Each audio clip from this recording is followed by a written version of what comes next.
Hi sewing friends, welcome to my sewing room. My name is Beth, and if you're new, welcome.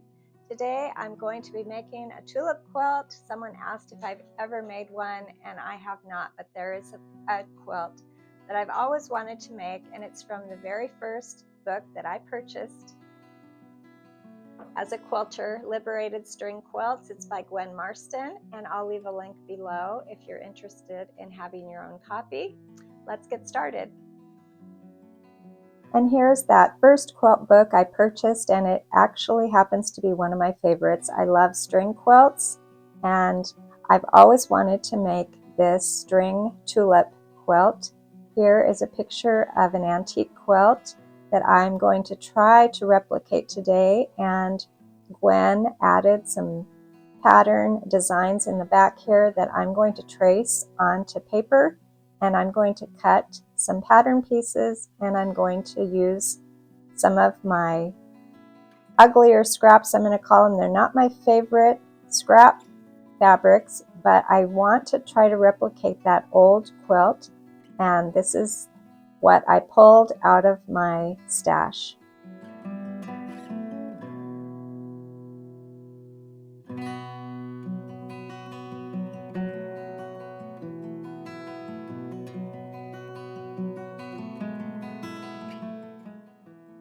I mainly joined two strips that for the most part was big enough for this pattern, these pattern pieces that I'm going to be using today, and I used some blues, a little bit of red, and then some other fabrics. Not a lot of these light colored fabrics, but just a little bit of some light colored fabrics as well.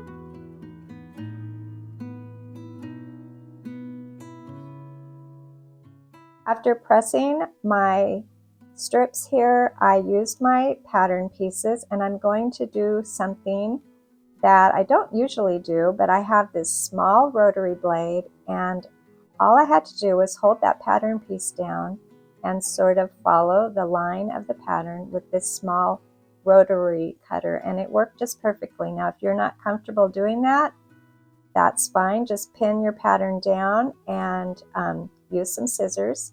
But I had to make sure that I flipped this pattern piece because this is two sides of the tulip, and then I'll have the center as well.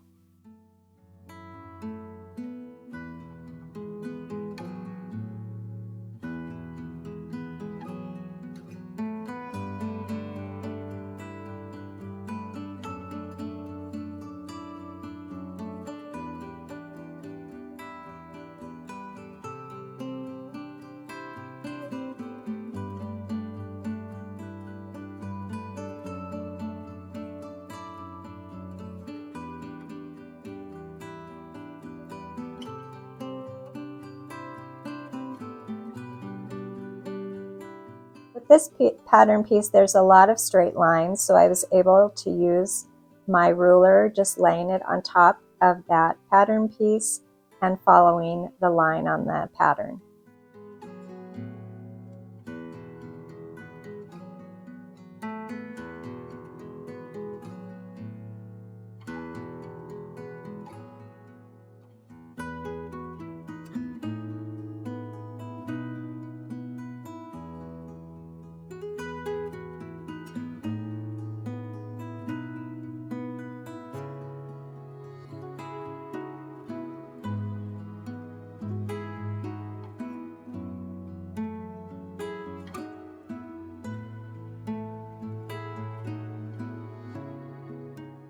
After I had my three pieces cut, I joined them together, and up at the top of that tulip, I needed to begin or end my seam a 1/4 inch away from the and so that I would be able to turn under that edge. I'm going to be appliquing this, hand appliquing this on. I'm going to turn under the raw edges and do that. That's not necessary. You could do a zigzag around the edge, your favorite applique method, but I'm going to do some hand appliquing.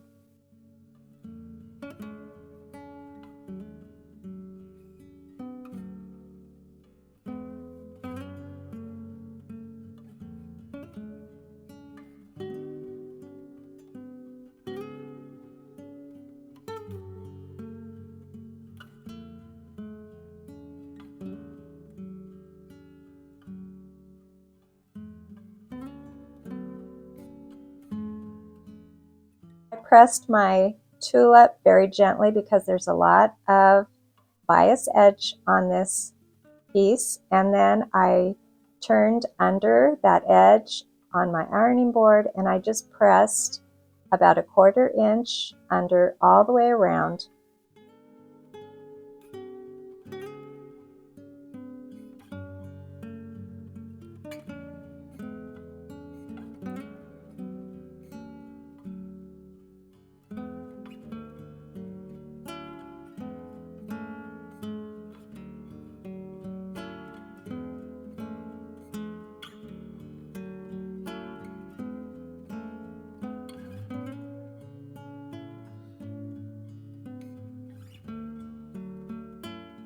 My tulip is now ready for applique, and I have here an 11-inch square.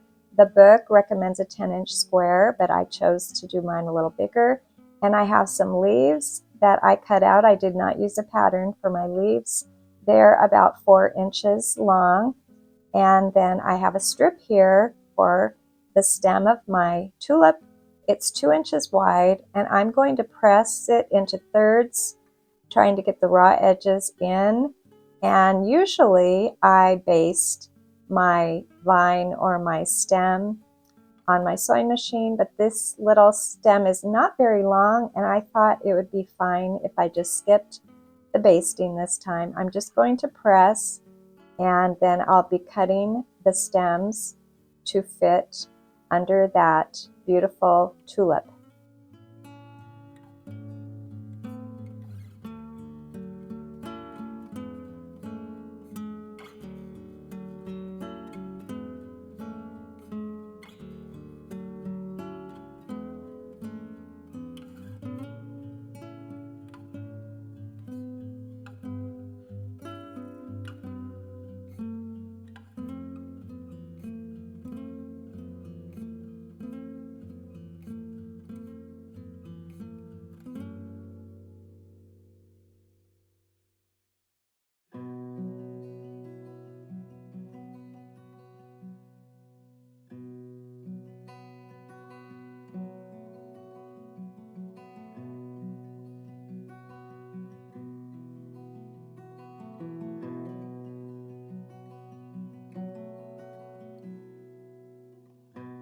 After getting everything in place where I wanted it, I actually removed the leaves. I was kind of figuring out how it was going to look, and I'm going to leave the leaves aside for a couple minutes, and I'm going to begin with the stem because that's under the tulip.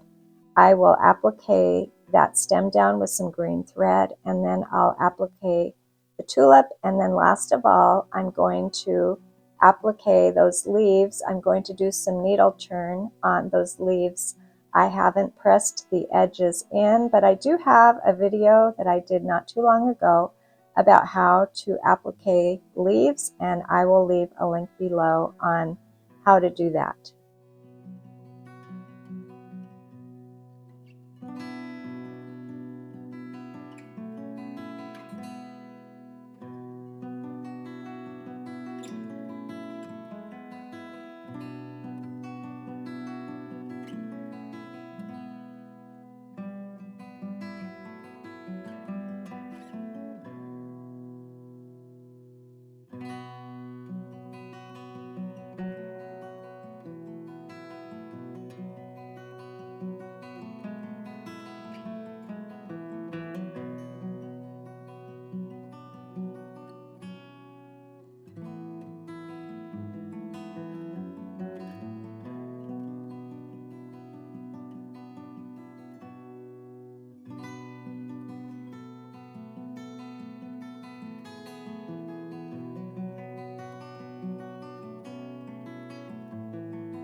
This is going to be a great take-along project. I have a camping trip coming up, and I'm looking forward to doing some of these beautiful applique tulips, and before you know it, I'll have a quilt.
I'll be sashing my tulips with some orange fabric. I cut my orange strips 3 inches wide, 11 inches long, and I would have never thought to use orange, but that is what was used in that old antique quilt, and I think I'm really going to enjoy having this orange sashing between these beautiful scrappy tulips.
I just love these scrappy tulips, and I'm looking forward to making many more. Thanks for joining me today, and I'll see you next time.